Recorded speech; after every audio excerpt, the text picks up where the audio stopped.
think one of the biggest misconceptions about retirement is that it automatically feels freeing, and sometimes it does. But I also think there's another side to it that people rarely talk about honestly enough. Because after decades of structure, responsibility, and routine, retire can feel emotionally disorientating. Not because you miss working necessarily, but because work shaped who you were for so long. And when that structure disappears, you suddenly have to figure out who you are without it. I don't think most people realise how much of their identity becomes tied to work until it's no longer there. For decades, your life has structure. You know your role, your responsibilities, you know your routine. People need you, rely on you. People expect things from you. People put things in your calendar and you attend those meetings at a distinct certain time. And over time, that creates your identity.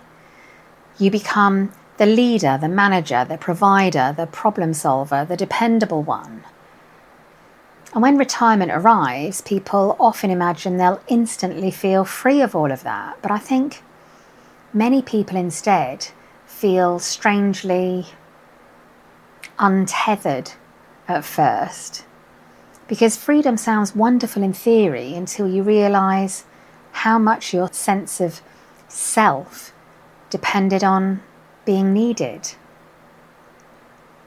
I think many people enter retirement expecting practical adjustment, but they don't expect the emotional adjustment, the quietness, the lack of urgency, the open space, and sometimes even the guilt that's attached to enjoying rest. Because being productive became so normal for so long, I also think that retirement can bring unexpected emotions to the surface. Questions like, what matters now? What do I want my life to look like? Who am I without that sense of achievement? And those are not small questions, especially for Gen X, because many of us were raised to just keep moving, keep coping, keep achieving, keep functioning. So suddenly having space to reflect can sometimes feel overwhelming.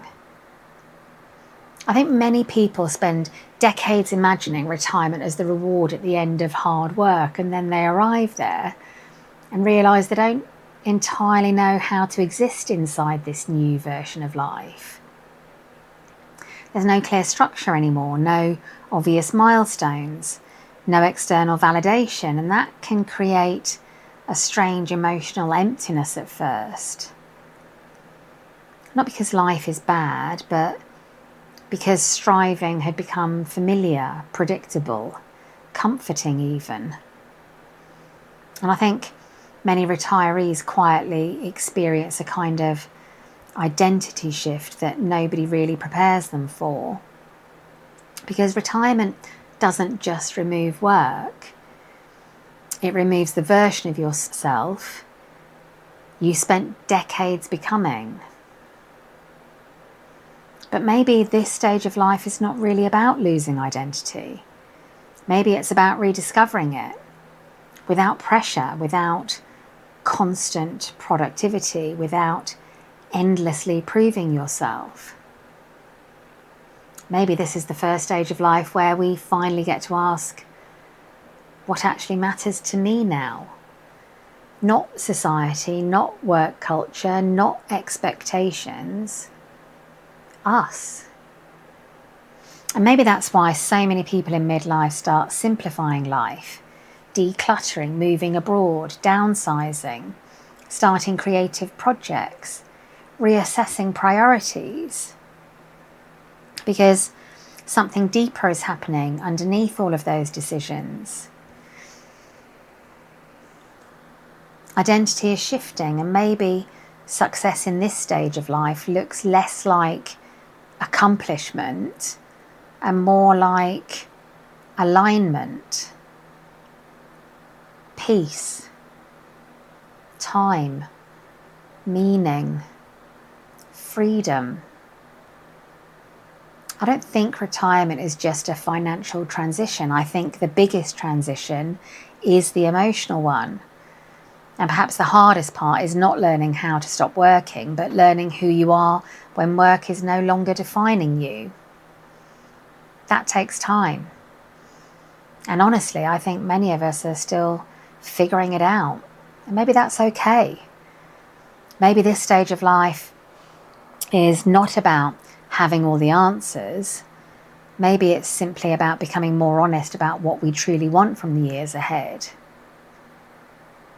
If this is a stage of life you're approaching or one you're already living through, I'd really value hearing what it's actually felt like for you.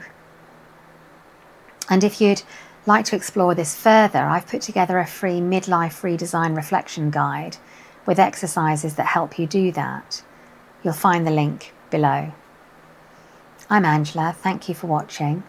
And if you'd like to keep having these conversations with me, subscribing means you won't miss the next one. I'll see you there.